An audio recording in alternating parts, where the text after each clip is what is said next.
Okay, I'm going to try and share the screen. So let me know if this works.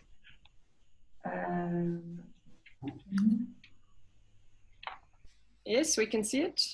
You can see it? Mm. Okay. Are you seeing it as a slideshow? Yes. Yeah, okay, great. Okay, so just for those of you that don't know my organisation, I work for the International Institute for Environment and Development, which is a sustainable development think tank, policy research institute. And this initiative that we're doing in Uganda came about as a result of some research we did down there with University of Oxford a couple of years ago, where we were trying to understand why, in Bwindi Forest in particular, when there's been a huge investment in so-called integrated conservation and development projects, so building clinics and schools and giving goats and sharing money from the park entry fees, why, despite all that investment, are people still going into the forest to poach, to take firewood, and to illegally use resources, quite often in ways that are damaging to the mountain gorilla population that the park is trying to protect? And one of the key findings was that there is a revenue sharing program, and people do recognise that they get some money from the park, but they just feel that it is really unfair and that they don't get enough. And in particular, they think that tourism to the park is very unfair. And they know, they're not stupid, they know that international tourists come there and they pay $600 per person for a permit to go and track gorillas. And of that $600, the people that live around the park get $5. Sure. And they think that they should get 50% of it. They think they should get more jobs in tourist lodges, and that they think overall they ought to get more benefits from tourism. So one of the things that we did as a result of that research project was lobby the Uganda Wildlife Authority, and they did actually increase the share that local people get from the gorilla permit levy, but still only to $10. It's a doubling, but it's still a tiny percentage of the overall amount. But Uganda Wildlife Authority have good reasons for that. They use the income that they get from Bwindi to subsidise other parks in Uganda which don't have so many tourists and so on. So we're looking at other ways to try and increase the local benefits from tourism.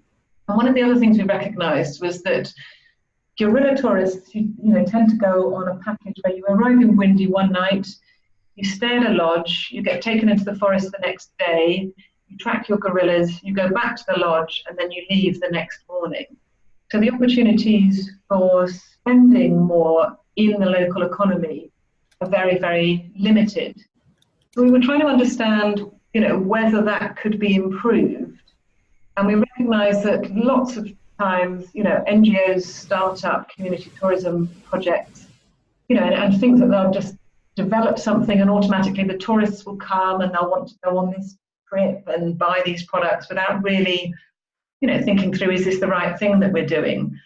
So we started off by doing a survey of tourists and asking them, what would you like to buy here? What would you spend your money on? What would encourage you to stay longer if it were available? And we also talked with the main tour operators that go there to ask them what they thought their clients would be interested in, and have tried to base our interventions on the findings of those surveys, rather than just sort of thinking starting with what we think would be a good idea and then finding that there's no market for it. So basically what people said and what the tour operators said were that, people would be willing to spend more locally, but the services that are on offer at the moment, things like cultural tours and bird-guided tours, are very unprofessional. They're poorly signposted, so you're there. I don't know how many people are familiar with Bwindi, but you're kind of in one of the tourist zones, and you might see a dilapidated sign pointing down a track saying bird guides down here, and no tourist in their right mind would go down there because you have absolutely no idea what's down there. There's no concept of health and safety and the kinds of issues that tour operators, the kinds of standards that they have to comply with. People also said that they would like to buy nicer crafts, better quality crafts, and people are producing really rough baskets with cow dung on the outside and all sorts of things, and not understanding why tourists want to buy it and take it home with them. So just to show you the next slide, you'll see the picture on the picture of the elderly craft shop. I mean, just looking at the sign, that's exactly the kind of state that most of these sort of small enterprises are in around the park, kind of dilapidated little corrugated iron shacks with these rundown signs. They're selling baskets like the ones in the picture, which are exactly the same kinds of baskets that you can get anywhere in Uganda, but also in Kenya, and probably in many southern African countries. There's nothing Bwindi about them. And then every single shop sells these gorilla masks and similar gorilla carvings. They're all quite crude, and they're in really sort of cheap wood that's just blacked up with shoe polish. So poor quality crafts, unattractive enterprises that don't encourage people to want to step into them, let alone spend money there. So what we've been doing is employing a number of kind of professional trainers to train up local women that are living around the park, and we've focused on existing producer groups or enterprises that have shown some promise and some interest in engaging in tourism and trying to improve their skill sets. We're focusing particularly on people that live within 2 kilometres of the park boundary, because those are the poorest people. We found that out from our previous research. And we've been training them to make nicer baskets, such as the ones that are in this picture.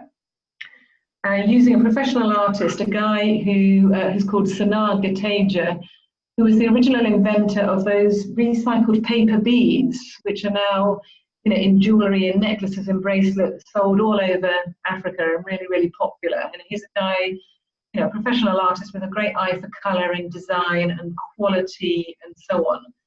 So all of these baskets, they're intended to reflect natural products that you can find around Bwindi. The colours are coming from natural dyes, and the mix of colours and the patterns reflect different seasons and the shapes of fields and the natural landscape. And they've been really incredibly popular compared to the bog standard baskets, to the extent that the ladies have had tourists fighting over them. They've had orders from lodges and so on, and they've just gone down a real storm. They've also been working with the local men who are the producers of the gorilla masks and the wooden gorillas to again look at how to diversify their products. So Sanar subcontracted part of his grant to employ a Kenyan artist who specialises in calabash carving, who trained these guys how to carve calabashes.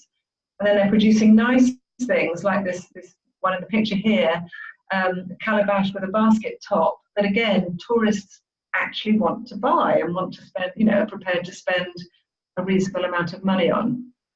So we've had a huge investment in training around crafts, which has proved to be really successful so far in terms of the feedback that we've had from tourists and from the lodges. It's early days yet, but all of the producer groups that we're working with are keeping monthly accounts. So in another 6 months or so, we'll be able to look at whether this has made any impact to their monthly sales, and then what impact that's had on distribution to their members and the income to those members. We've also been looking at honey, because when we were down there in Bwindi on a scoping visit last year, we stayed in a lodge, and at breakfast, the guy put on the breakfast table Australian honey imported via Saudi Arabia, via Kenya, via Kampala, and ultimately to Bwindi, even though there are honey producers all around the edge of the forest. We're saying, why are you giving your tourists imported Australian honey when it's there on your doorstep? And again, it comes down to the quality of the honey. It's perceived to be dirty because it's produced in dirty buckets. The supply is erratic, so sometimes there's loads of it and sometimes there's none. So the lodges just can't be doing with this, and they buy it from the supermarket instead because it's reliable and it's uniform. So again, we're kind of working with a professional honey exporter. The guy with the hat in the middle of this picture is called Brian Mugisha. He runs a company called Golden Bees and exports honey all over from Uganda all over the world. And he got the honey producers from around the forest. And many of these honey producers are previous poachers. So they've been launched into honey as an alternative income, and then wondering why it's not generating any income, so they go back to poaching. So he's been working with these guys to improve their production techniques, improve their marketing, and he's actually set up a honey shop himself just on the edge of Bwindi in order to help them sell their products. Again, with a very little investment of time and with great results from the lodges and from tourists who are now quite interested to buy this honey, which is labelled as Bwindi honey. So they think they're getting something that's local and unique and special, and so they are. And then the third thing we've been doing is looking at, okay, so we can improve the things that people can buy, but what about trying to encourage people to stay longer, and rather than just going into the forest to track gorillas, do other things? So we've looked at all the sort of the interesting cultural sites and other nature sites around the edge of the park, because people aren't allowed to go into the park unless you're with an official guide and you pay the required entry fee. So it wouldn't be suitable for local people to set up their own trails. But a number of them scoped a couple of trails around the park. So we identified 3 possible trails. The hand-drawn picture at the top shows you the beginnings of these trails, where in 3 villages they've kind of looked at, well, what would be interesting things to go and see? And this might be the local witch doctor. It might be, well, in all cases it's been a mix of different things. So sort of cultural sites, places where you can experience traditional village life, but also places where there are amazing birds and other wildlife to look at. We've scoped them out with these and then marked them up using waypoints on Google Maps. So you can actually see the trail marked out. And this trail that you can see in full detail, all the green dots around the edge of that trail show you that are waymarks along the way. So it might be the local blacksmith, it might be a backtour cultural experience, lots of different interesting things you can stop at and look at or buy, take in a few crafts along your way, and add potentially a half day to your visit down to Bwindi. So these have obviously got to be things that tour operators are willing to then sell to their clients. So our next stage is taking these to the World Travel Market next week, and with the tour operators in Uganda that we've already been working with, getting them to talk about these trails and what's on them, and encourage other tour operators to include them in their itineraries, or at least come down and try them out. So a whole mix of different things going on. We're labelling everything, all the new things, whether they're products or whether they are the trails or services, with these 100% forest-friendly labels, just so that tourists can distinguish them from the business as usual stuff that's being produced. But we're also working with the International Gorilla Conservation Programme, who are also developing as a trial an actual eco-label, certified gorilla friendly, which has a number of criteria that you have to meet to be certified. And so they're also going to be working with these producer groups to look at the extent to which any of these products that have been developed as part of our project, and are currently just labelled as being part of our project, whether they would actually meet these quality and environmental and social standards to receive this gorilla-friendly label. And then we'll be looking at whether, actually having a gorilla-friendly label makes any difference to tourists and to the people that earn the label, whether it generates higher incomes, whether they can sell their products for a higher amount of money. So that's a kind of summary of what we've been doing. We've got another year to go on the initiative, so we're wrapping up training at the end of this year. The next bout of training is in horticultural production, so that we can increase the number of sales of vegetables and fruit to the lodges. Again, most of the lodges buy directly from supermarkets rather than from the farmers on their doorsteps due to reasons of quality and poor supplies. So we're trying to address that problem. And then we'll have a year of looking at our investment in training has paid off, working with tour operators and tourists to get their feedback and monitor their uptake, and see whether this is something that could be rolled out to other parks in Uganda and elsewhere.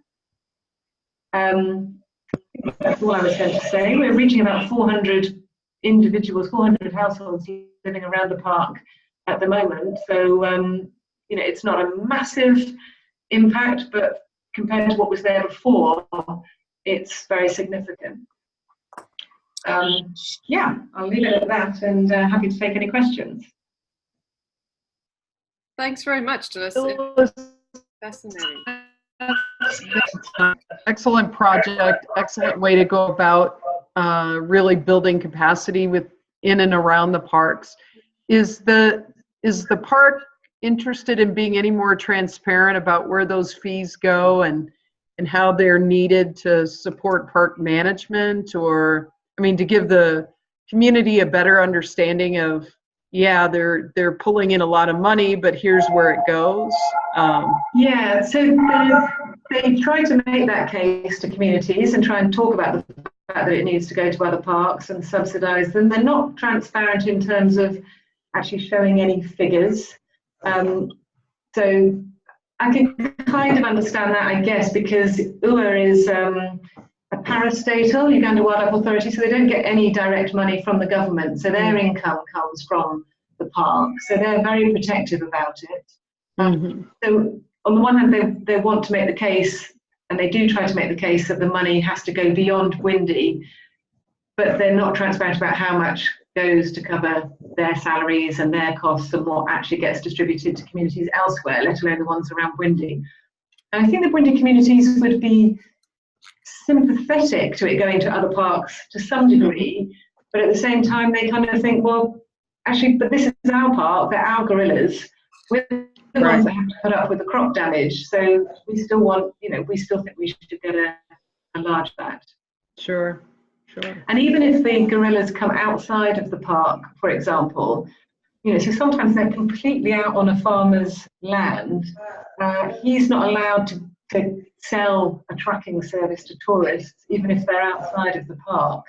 Anything to do with gorillas, the $600 or whatever tourists pay, all goes to the Uganda Wildlife Authority. So they see that as being unfair as well, that there's no way of having a kind of community-based gorilla tracking experience. Beyond us to kind of think how we might even try that. Very interesting. Right. Thank you. Thanks. Dilys, is there any kind of overview of jobs and skills and any other positive impact project that the tourism industry offers in Bwindi? Any other projects that they offer?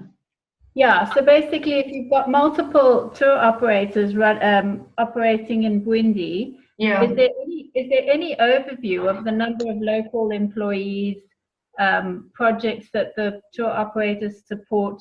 I'm just trying to think as a sort of public relations exercise to the local community.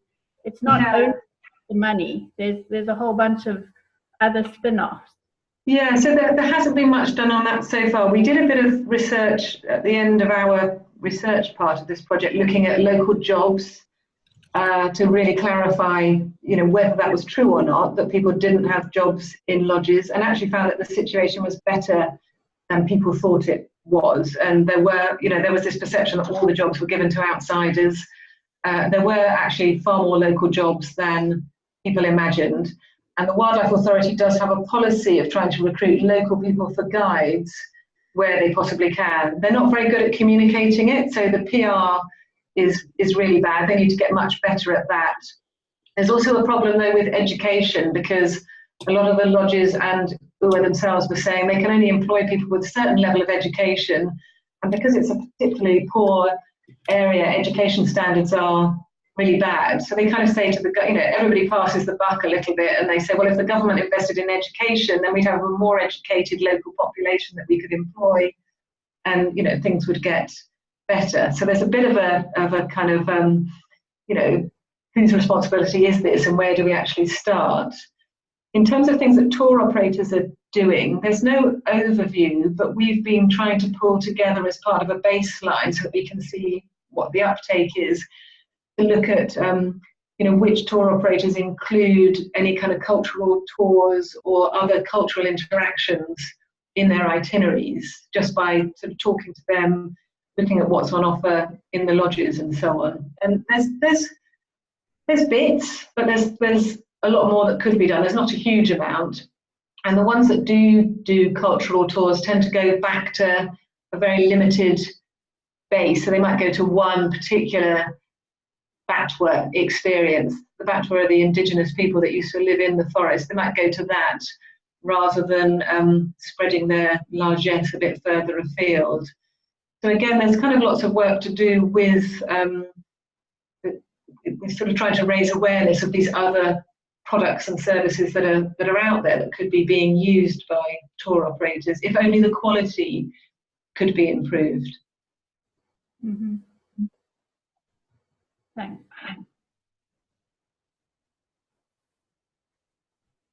There are some really good tour operators, it has to be said, they tend to be the lodge owners actually rather than the tour operators, you know, so not the kind of Explore or Exodus types, but you know, there's a really upmarket lodge that's been built on the edge of the park that was part funded by the African Wildlife Foundation.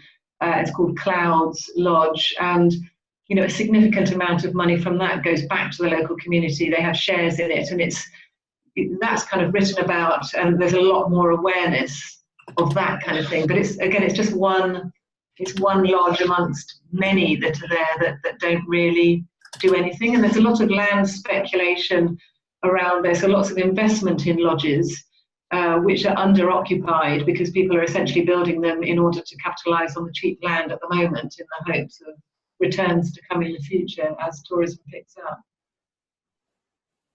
Mm-hmm. Sorry, Dilys, Louise has just put in the chat a question because the reception is very bad. She was just wondering about the numbers of people living in these areas versus the potential of the tourism industry to unlock more. Sorry, I need to make this smaller.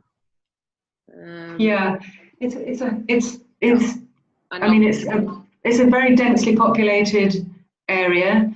So yeah, hundreds of thousands of people living around the edge of the park on very, very small plots of land. So yeah, the answer doesn't all lie, and the responsibility isn't all with the tourism industry. But I think the issue there is that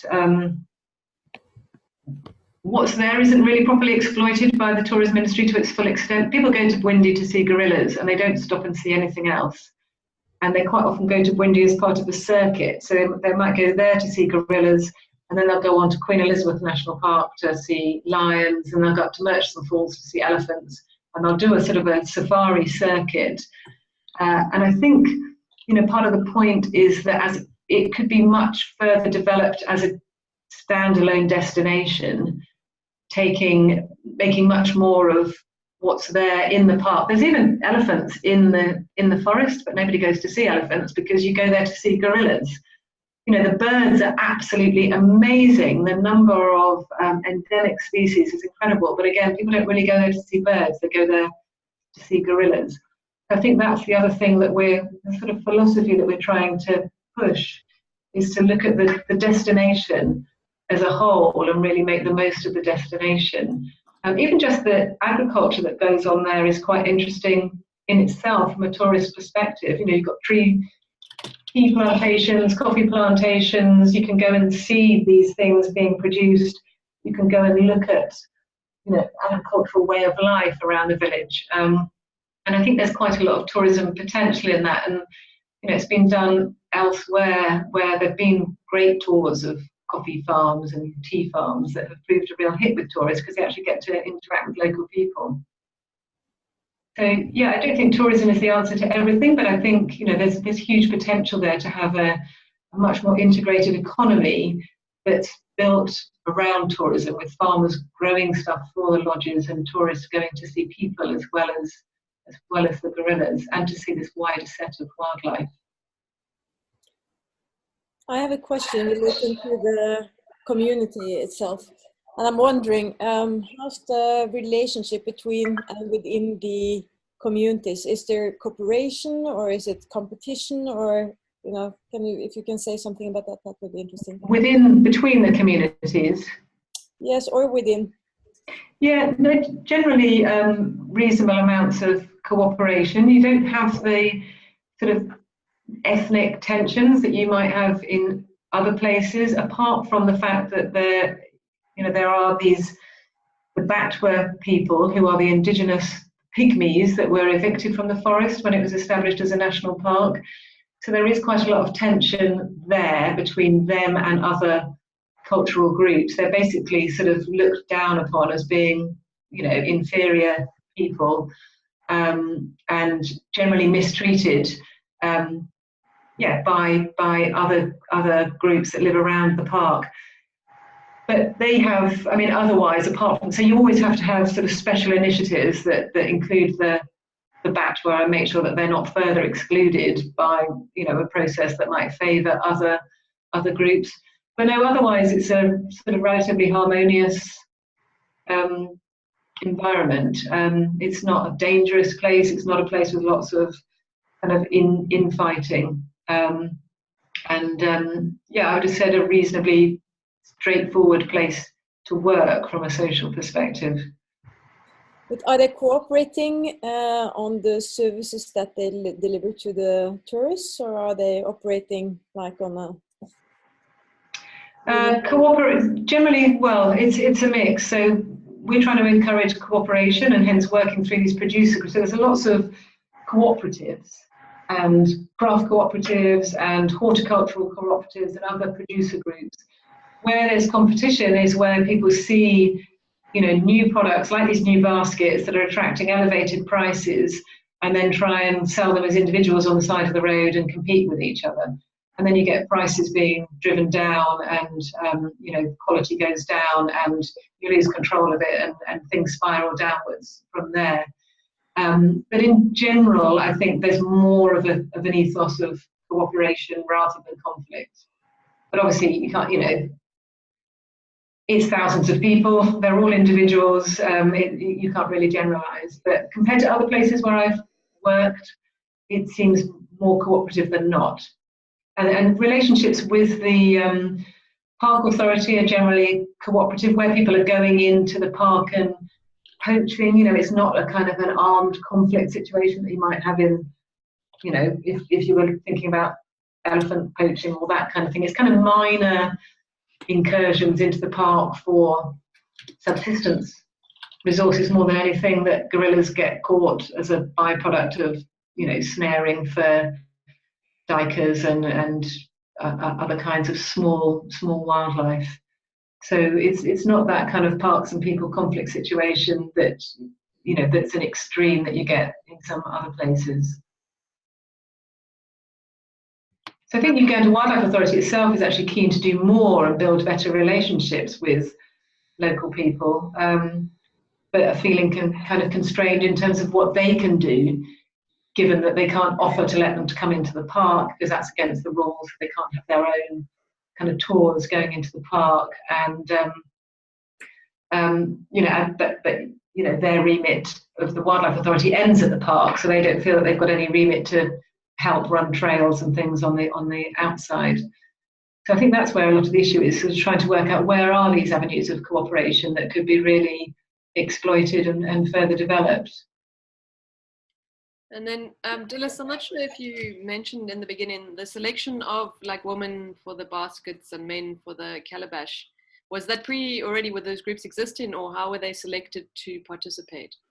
Yeah, they were largely existing. So there's three sort of main tourist zones around Bwindi, two in the north, and then a kind of a big zone which skirts around the edge of the park. So when we went initially, we went to each of the tourist zones and we looked at what was out there, and looked at, because this is a really small scale project in terms of the amount of resources we could invest in it, we had to pick existing initiatives where we thought there was the potential for a return on investment if we invested in training. So they are, so quite a lot of the villages have a village level cooperative, which is linked to tourism, where they might be doing crafts and jewellery and running really rubbish village walks that really need improvement. So we kind of have tried to build on those where they've existed.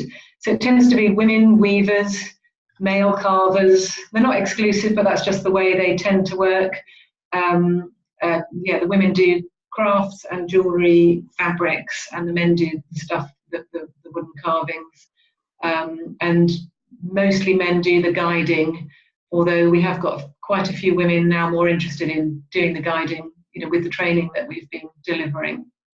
Honey is a mix, mainly men, because it's been targeted at poachers who tend to be men, but also some women involved in honey production as well. So overall, we're kind of reaching about 400 individuals, each representing a separate household, and we've probably got 60% women, 40% men as our overall mix. Sorry, 60-40. Yeah. 60 women, sorry. Yeah. The market, so the people producing fruit and veg for the lodges tend to be mainly men. So it is mainly the crafts that are the mainstay for the women. But then you get these cooperatives that have got big numbers of people, and the reach of the crafts is more extensive than of the other types of enterprise. Yeah, no, I mean, fascinating. I mean, for me, yeah, very fascinating, because obviously a lot of the work that I do in Botswana, Namibia, Zambia, Zimbabwe, very similar approaches in terms of working with the communities and finding groups. And yeah, it's always for me, we also always try and partner with specific groups that are already existing. And then what happens is those groups might be small, and then you empower them with skills and training, they start making more money. And then you have so many more people wanting to join, and how do you manage that process? How do they do that there? Have you had the same issue? Yes, we've been doing a sort of a training of trainers approach. So again, when we started out, we thought, yes, we'll just identify these people and we'll train them, and then realised exactly that the scale was way beyond us. So Sanar, the artist, he's trained up about 5 groups of sort of 6 to 10 women and trained them in the basket, in the weaving techniques and the colours and the patterns. And then each of them has gone back and trained up other women in their cooperative, and then it becomes a sort of a spiralling thing. Each woman that becomes trained can go on to train others. So the issue then is sort of maintaining quality. And at the moment, when the project's fairly small scale, he's been able to go around to the cooperatives and look at the baskets and say, I don't think we should put the labels on those ones that are not very good, or we'll put these ones on the shelf and not those. But obviously, as it gets bigger, we obviously can't individually, monitor the quality to that extent. But I think that's when the gorilla-friendly eco-label will come into play, because that does have a quality standard as well as an environmental and social standard associated with it, and that will have an inbuilt auditing mechanism which is separately funded. So how does that auditing program work? Is there people that go around and stamp batches of product, or I'm not entirely sure, because this bit's is kind of a parallel stream to the project, and it's being led by IGCP, the International Gorilla Conservation Programme, but they're working with an organisation called Wildlife Friendly Enterprise Network, and that's what they do. They're a sort of professional standard setting organisation. So basically they've done standards for other species. I think there's kind of other something friendly labels which exist in other parts of the world. So they basically developed the criteria, and that's done in consultation with producers. We talked with the tour operators and the honey guys and everybody about the standards, just to make sure that they were achievable and that they were suitable for the context in Bwindi. And then it gets approved by the Uganda Standards Bureau, and then what that would entail is somebody actually physically going out and checking them and certifying them and saying, yes, that meets the standard, and no, that doesn't. Great. I mean, I think eco-labels and standards have all sorts of problems associated with them, and that's a whole nother debate. And we've kind of thought long and hard as to whether we wanted to, really get involved with that, because there are pros and cons, particularly in terms of the cost of being certified, and the fact that then if it's a high cost, that excludes some people from it who can't afford to be certified. So it's really being run as a bit of a pilot in this case to see whether it does work and whether it does have an impact on the producers, either positive or negative, and whether it's something that actually appeals to tourists more than just having, these other labels which just say this has been produced as part of this project, which is trying to work with local people. The jury's out on that one, but we'll do an impact evaluation at the end of the project and see whether we can get any insights into that and the added value of that. That would be great. Badger-friendly honey is, I don't know if it's a global thing, but certainly in South Africa, it's quite a popular label. Oh, okay. Yeah. And there's been a good marketing of that, ensuring people buy only honey that's badger-friendly. Okay, I wonder if maybe that comes from the same, it might be linked with this wildlife-friendly enterprise. I think so, when you mentioned it, rang a bell, but yeah, they're a US-based organisation, so I think they work all over the world. Oh, great. Thank you very much, Dilys. Any other questions? Louise, are you? Thank you. Good, yeah. Good, thank you. That was fantastic. I could carry on for another hour. I've got a million more questions. Yeah. We'll have to do another session, I think. I'll send around the link to the project website afterwards, and we're a bit slow at posting updates, but we're just about to put out a blog about where we're at so far. So that's why I had all these photos nice and handy and easy to distribute. But yeah, we'll put all the updates on there, but particularly in terms of the uptake of the trails and things by tour operators, because I myself am really interested to see whether that is something that there's no point in doing these things if they're not commercially viable to some extent. So we're really interested to track the uptake by the tour operators. But I think that's been one of the good things about this initiative, that from the start we've been working with a company called the Responsible Tourism Partnership, who are essentially a consultancy company, but they're very well linked in with the industry. So, right from the start, they've been able to, have Explore and Exodus and their inbound tour operators, kind of saying, yeah, no, that looks good. Yes, we would buy that, or we wouldn't buy that, or we would send tourists on it. So it's been great to sort of have that kind of ongoing reality check as we've been going along. No, thanks, Dilys. I see Rose has a question, or she's raised her hand. Rose, do you have a question? You need to unmute your microphone.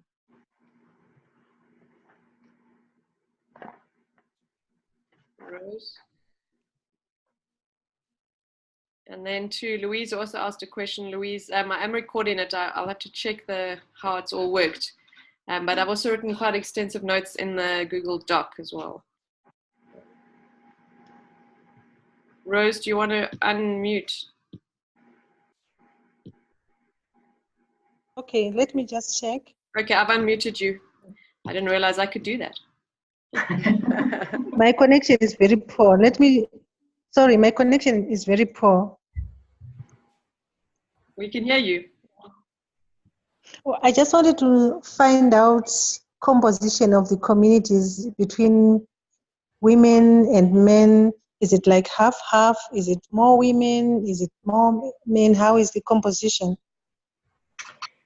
For the people that we're actually, I mean, I don't know for the overall community. I assume it's reasonably standard. For the people that we're working with in this project that are involved in the producer groups, it's about 60% women and about 40% men. All right. Okay, thank you very much. Thanks, Rose. No, thank you very much, Dilys. I don't know if you need to run. It is 1:45. Yeah, I'm really sorry. I do, just because I happen to be hosting a meeting here, so it's rude as the host not to be there. No, well, thank you again. Really appreciate it. And if you could share that link to the page, then I'll add it to the Google Doc as well, and everyone can have a look. I will do. Okay, great. No, it's great to have your interest. Thanks, Dilys. It's terrific. Thank you. And the rest of us, I'll just Thank you. a few agenda items. Okay, so in terms of the Google Doc, you don't necessarily need to follow on the doc, but if you want to, you can. The next agenda item is the Communities and Heritage Working Group Action Work Plan, which I must confess I have been very bad. It's been a bit of a crazy year, so I haven't updated it since the last call that we had. So my thoughts were then to send it out again where we were at, and then just try and take it from there, because we're a little bit behind on some things. I'm just trying to see if I can share it here with you. Okay, yeah, thank you, Dilys. Okay, I'll catch up with you all again. Okay. Perfect. Thank you. So, Thanks, Dilys. Dilys has shared the link in the chat as well for anyone who wants to. Okay, the work plan.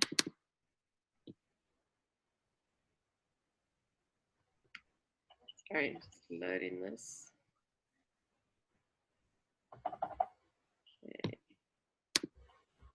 See if this will work.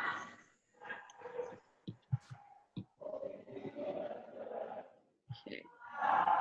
So the idea, especially for those who are new, can you see the work plan now? What we did was action steps with responsibilities, timeline, resources available or needed, potential barriers, the communication plan, and then progress. So in terms of a lot of that, we are a little bit behind. And I think maybe based on where we're at and various new members who've joined, I think it might be useful to revise that. So if everyone is happy, I will send that out to everyone, and if you could just input. And if you've got any ideas of where you could assist or where you could be involved, that would be great. Is everyone happy with that? Yep. We're going to come to I'm good with that. the best practice guidelines now, which is quite a big part of this whole process. So I'll give you more information on that when we get there. Then just an update on the upcoming special issue of the Journal of Sustainable Tourism that Kelly and I are guest editors of. It has been a long road in terms of the reviews and all the processes. But we've had 5 papers accepted now, and then there are still 2 awaiting final review and 1 that's still being revised. So for those also new, the title of the special edition is Living on the Edge, Benefit Sharing from Protected Area Tourism. So if any of you have got a super good paper that you can submit and have reviewed in a month, it would be great to join. But no, I think we've got some very interesting different papers, quite a lot on stakeholder engagement related to benefit sharing, which I think is very critical.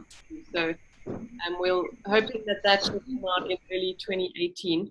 And Kelly and I are busy working on the review paper that will review the topic, the opening paper of that special issue. Then there's another special issue that Anna Spenceley and I are guest editors of, that we're just trying to find. We've had it accepted in a couple of journals. We're just trying to find exactly where it's going to go, on planning, development and management of tourism concessions in protected areas, based on some work we recently did for the CBD. But I think part of that can definitely be, tourism concessions and engaging with communities. So for this group, I think if anyone has research or a paper, we really found when we were doing this project for the CBD that there's very little academic literature on tourism concessions in protected areas and the social, economic, environmental impacts of those concessions. So we'd really like to encourage anyone who has work on that. Sue, has that call gone out yet? No. Okay. Okay. Yeah, and I cool. will send it to TAPAS definitely. Great. But probably looking at papers due sort of end of April next year. Okay. But yeah, that will let you know as soon as that goes out. And then, okay, the update on the best practice guidelines. So I'm sure anyone who's been involved in the process of the best practice guidelines for sustainable tourism will know that it's been a 5-year haul with a lot of back and forth with the IUCN and restrictions on what can and can't be included, and a lot of frustration in terms of the development of those guidelines. And so we've been thinking quite seriously about the guidelines for community engagement in protected areas in tourism, the proposed one that we want to work on. And there's also the economics group is working on one of best practice for the economics of tourism. And what we think might be a potential solution in terms of rather than having best practice guidelines is looking at a technical report format rather. So you'll see in the minutes I wrote, Anna had an engagement with Nigel Dudley, who has been doing quite a few of the technical reports. And the process for that, sorry, can you hear me? Can you going in and out? Sorry, I said I had an unstable connection. And so the format for that is a lot easier. You have to find funding for the publication, but it doesn't go through the IUCN. It would go through an institution or another process. And we would engage with the IUCN and the WCPA right from the beginning in terms of reviewing and commenting. So it would still be a document approved by the IUCN and WCPA, but not one of their best practice guidelines, which are a lot more technical, a lot more difficult to get through the system. And Nigel said the last one took 1 year from start to finish in terms of all the reviewing and once the data was collected. So I don't know how people feel about rather going for a technical report. So we would have a technical report on best practice or on guidelines for community engagement rather than best practice, which, as I say, the ones for sustainable tourism have been 5 years and are still probably only going to come out next year. And so I just feel certainly for community engagement stuff, you want it current and you want it out as soon as possible. So any comments? Yeah, Cecilia. Thank you. I haven't been involved in this process, but I want to make you aware of the UNESCO initiative, which is to develop a World Heritage Tourism Management Assessment Tool. And this is will be a practical assessment tool, which will be launched by UNESCO next year.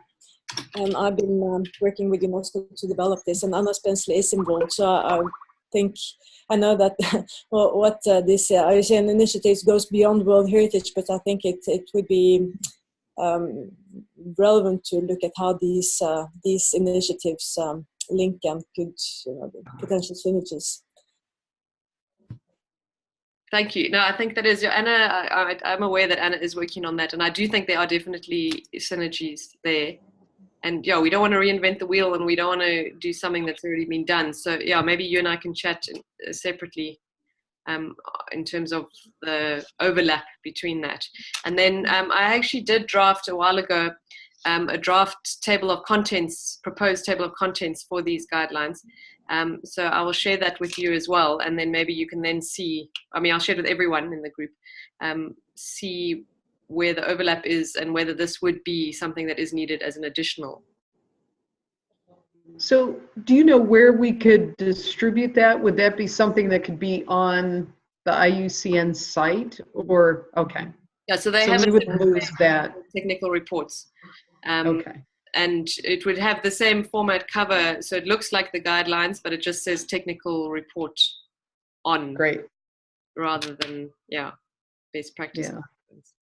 So yeah, the process is, just a lot easier. And for me, it made sense. I'm not sure why I suppose best practice guidelines, they want to be much more thorough in a way, but But I do just think, certainly my experience working now in South America and Africa, there's so much overlap and synergies in the community world. And I think that we can all work together and just have some kind of guidelines. So that, especially South America now, where they're starting these tourism concessions and tourism projects, especially I was in Colombia in February, and it would be so nice to have a tool for them to start on the right foot rather than trying to reinvent the wheel and do all the mistakes we've been doing for 50 years here in Africa. Yeah, Cecilia? I totally agree. Happening within the economics group, if they are looking at this very concrete mechanisms, or if it's more like on a general approach. Sorry, you broke up in the beginning. Do you mean are they looking at the technical format or the actual economics stuff? Yeah, they're looking at mechanisms for providing local communities with economic opportunities, or is it more? I'm interested in their work, and I was wondering at what level and what type of shape the outcome would be. Yeah, I think they're looking more at tourism as a financing option for protected areas. So obviously there will be some level of benefit sharing in certain models that they're looking at. I don't know if you saw the email from Barbara that came out yesterday or today. They've got a call coming up as well. If you want to join that, I'm sure then you can ask them. Yes. Yeah, cool. I will. So in principle, is everyone happy with rather looking at a technical report format than going the best practice guideline route? Yeah. Sure. So what Otherwise, it'll be 5 years and there'll be new best practices in 5 years before we get it out. Yeah, it's scary. And so what I'll do is I'll get the exact format of how we have to submit all of that. And then, I mean, if anyone has any potential funding sources that they think might be interested in funding, I mean, the idea is we can get people to volunteer to write the report, which is great. But obviously, if we can offer people a bit of something to contribute as main authors, that would be great. And then obviously, if we wanted to print it, you can have the online version as long as you like. But if we do want printed copies in the future, then obviously we would require funding for that. Do you have a number that we're shooting for? Is it? I'm trying to think what typically. Yeah, I'll look now again what the Sustainable Tourism Guidelines, what their budget was. But yeah, I think theirs obviously a lot more extensive, so we could get away with a lot less, but I will investigate that and give a number. Okay. Hopefully we can find some lovely organization or private sector who wants to have their name funding the printing of it. Okay. Yeah. And then, yeah, totally unrelated and not on the agenda. Anna and I are busy writing a book for Cabby Publishers in Oxford on private sector tourism in conservation areas in Africa, which has quite a big dimension in there that you might be interested in, because we've done 30 case studies on private sector lodges in Africa, and we've done institutional arrangements and then social, environmental and economic impacts of those particular operations. So that should be coming out next year.